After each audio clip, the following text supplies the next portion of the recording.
Hello and welcome back to Supposedly Fun. My name is Greg. I am here today for the best thing every month, a book haul. Who doesn't love a book haul? My bookshelves probably don't like a book haul. They're pretty full these days, but who cares what they think? Because it's new books, and who doesn't love that?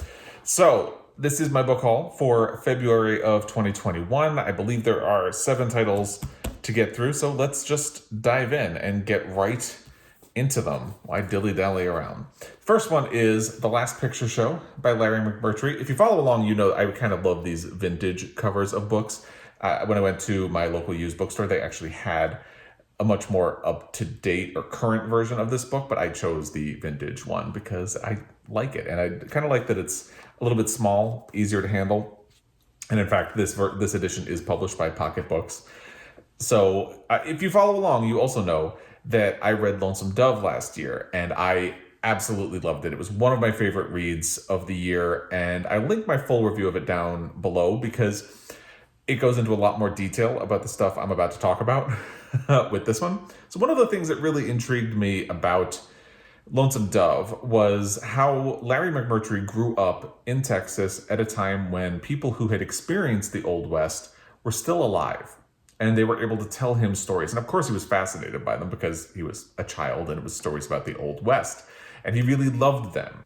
But as he got older, he began to interrogate these stories and compare them to the reality of the Texas and the America that was around him. He became sort of intrigued by the sense of myth-making that went into both America and the Old West. So Lonesome Dove is a pretty direct way of questioning the format of the Western, which kind of glorifies the Old West and the cowboy lifestyle and all of that stuff.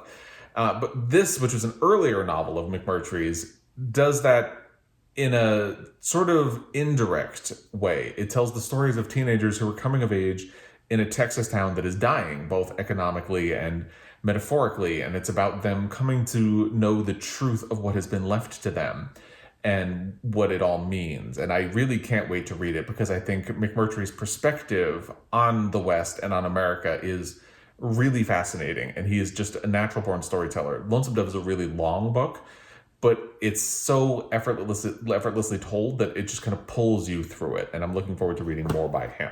Now, in my book hauls, I used to only read the first sentence of a book, and I've gotten away from that. And what I do now is I just kind of do a little bit of an intro. If it's more than a sentence, that's fine, but it's not long. So let's do a little bit of the beginning of The Last Picture Show, and see what strikes us.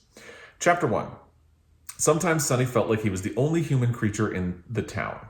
It was a bad feeling, and it usually came on him in the mornings early, when the streets were completely empty. The way they were one Saturday morning in late November, the night before Sonny had played his last game of football for Thalia High School. But it wasn't that made him feel so strange and alone. It was just the look of the town. And that is Lonesome Dove by Larry McMurtry. The next one is This Brutal House by Niven Govinden. You can blame Jen the librarian for this one appearing in my book haul, because she talked about it on her channel, which I will link down below, by the way. And if you haven't discovered her channel, it's a pure delight. I recommend checking it out. And if you like it, hit subscribe. So it's funny, though, because I purchased this based on her description of it on her channel. And it turns out she started it and wasn't super into it, so she DNF'd it. Oh well. I'm still interested in reading it and giving it a try for myself. She actually said that if I read it and it sounds interesting or better than what she was thinking it might be, she might give it another try. But I'm still interested in giving it a try for myself. So this is about LGBTQ political protest set in the drag ball scene of New York City. So I don't know your familiarity with LGBTQ history. If you are, I apologize while I try to explain a little bit. I don't know if you've watched the series Pose, which kind of gets into this. But basically, the drag ball scene was in the 80s, obviously. And it frequently happens that sort of mini drag communities form called houses. They are sort of structured as a family. And one drag performer usually acts as a sort of mother. Mother meaning like protective figure, someone who will watch out for the people in their house. And in this book, 5 of those mothers show up on the steps of City Hall to protest the blind eye that police have been turning to their community's struggles, specifically how young members of their community have gone missing. So it's a sort of blend of a novel about the drag ball community. It's about LGBTQ protest. It's about the struggles of creating a safe space and winning acceptance in society and finding people who will support you. And I'm intrigued by all of that. Now, I think what Jen had said was that the language in the beginning wasn't quite what she had expected. So I'm still eager to try it, because especially now that I have the book, I ordered this is a UK edition, by the way. I really liked this cover of it. I ordered it from Blackwell's. And it says on the back, with echoes of James Baldwin, Marilyn Robinson, and Rachel Kushner. And I'm always suspicious when they have big names like that in a list, but I certainly like James Baldwin, and I like Marilyn Robinson, so I'm really looking forward to that. Let's do the beginning of this book. Chapter 1, Into Great Silence. We had church here on the steps of City Hall, waiting for answers they were reluctant to give. Power in silence over voice, communion in holding hands, our flesh raw from molten candle wax, a chain unbroken. We had been taught from infancy that with pain comes purpose, comfort too, but prayer could rarely provide this once our children began to disappear. That is This Brutal House by Niven Govinden.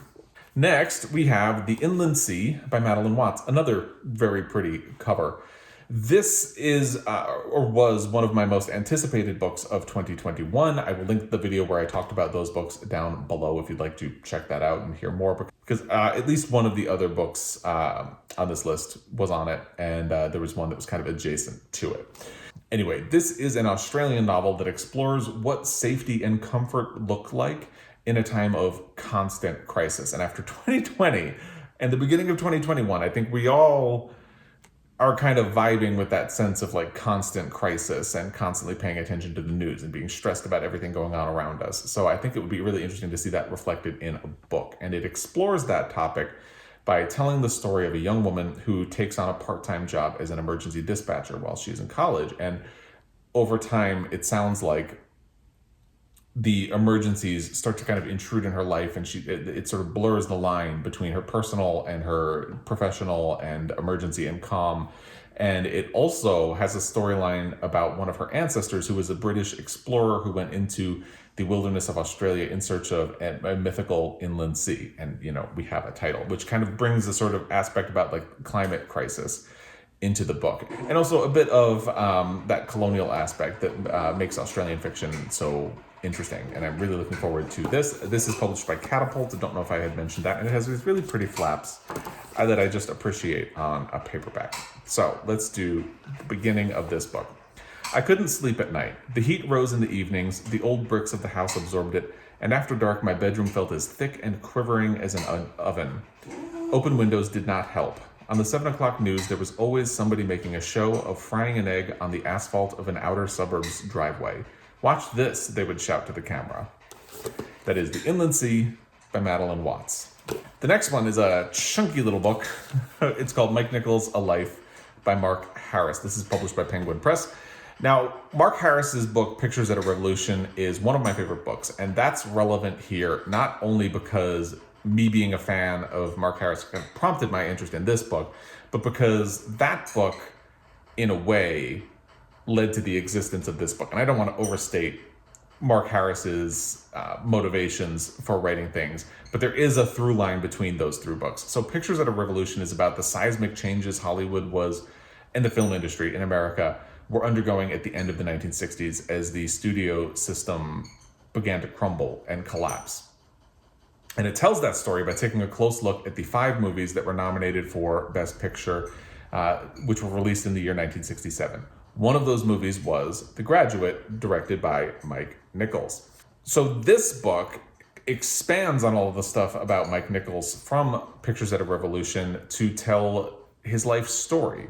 And it sounds like a really fascinating life. He was born Igor Pachovsky in 1931 in Berlin, which was obviously a bad time to be a Jewish person in Germany. He and his brother were sent to America in 1939, and he went on to have a sort of inexplicable life and career. He directed countless classic movies, a lot of flops as well.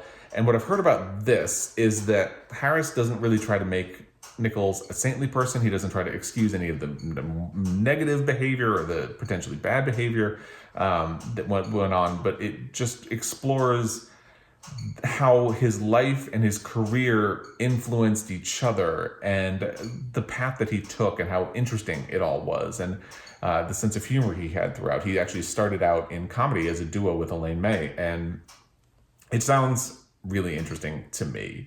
If you follow along, you know I love old Hollywood especially, but just movies and film and all of that. So Mark Harris is a great Twitter follow as well if you are into that. So let's do the beginning of this book. Let's see. Part 1, What It Was Really Like. Chapter 1, starting from 0, 1931 through 1944. In the origin story that Mike Nichols liked to tell, he was born at the age of 7. The first image of himself he chose to conjure for people was that of a boy on a boat holding his younger brother's hand, traveling from Germany to America. They were unaccompanied on that 6-day crossing in 1939, their ailing mother still bedbound in Berlin, their father already in New York. His 2 small sons had not seen him for almost a year. And that is Mike Nichols, A Life by Mark Harris. Now we get to Girl A by Abigail Dean. This is published by Viking. I frequently like to have mystery thriller options lying around in case the mood strikes and I want to pick one up. So here we are. That explains why this book came into my library. This follows Lex Gracie, who grew up in a literal house of horrors and has spent her life trying to escape the shadow of the horrible things that her parents did. Her mother had been in prison. It's kind of vaguely defined, and I don't really want to find out a lot of the particulars, but it sounds like her father had been dead, her mother was in prison, and her mother dies, and Lex has to return home to help her siblings decide how to settle the estate, the kind of literal house of horrors where they had all grown up. So it's about the shared trauma that they all experienced and the different ways that they have grappled with their family's legacy in the years since. It's also about how their experience and memories differ from Lex's, which to me sounds really fascinating. And being a thriller, of course, I assume that one of her siblings or someone from their past is up to no good, but I don't really know much about that aspect of the book. Like I said, I'm kind of vague on the details. I only know the broad stroke of what it's about. And that's kind of how I want to keep it until I actually start the book. But those broad strokes to me sound really interesting because it ticks some of my boxes. It's like family trauma, shared experience, shared memory, and how they can be right, how they can be wrong, and things like the different ways we all respond to traumatic experiences. All of that is fascinating to me. So I'm really looking forward to this.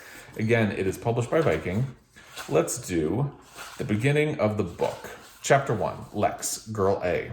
Oh, we have a title. You don't know me, but you will have seen my face. In the earlier pictures, they bludgeoned our features with pixels right down to our waists. Even our hair was too distinctive to disclose.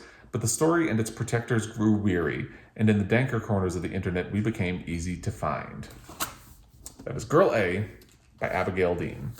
I forgot to mention, but the Mike Nichols book by Mark Harris was also on my most anticipated books of 2021, and so is The Bad Muslim Discount by Syed M. Masood. I had forgotten that there were 2 that were definitely on it and 1 that was adjacent. So this is the other one that is on the list.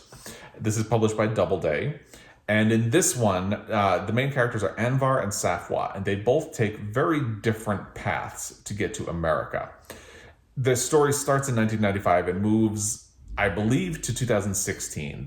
The eventual meeting of Anvar and Safwa is supposed to rock their communities and their families to their cores. It has also been described as a very funny book, and don't we all need a very funny book right now? I also deeply appreciate the sort of different perspective from the traditional publishing model, and I love an immigration story, so I'm really looking forward to this. Let's do the first chapter. Anvar. I killed Mikey. It sounds worse than it actually was. You have to understand that I didn't kill Mikey because I wanted to do it. I killed him because God told me to do it. I don't suppose that sounds much better. That's an interesting beginning to The Bad Muslim Discount by Syed M. Masood. Last book is Infinite Country by Patricia Engel, which is a very slim sort of volume. Now, this is the one that is kind of adjacent to my most anticipated books of 2021. I saw this book pop up a lot when I was researching 2021 releases.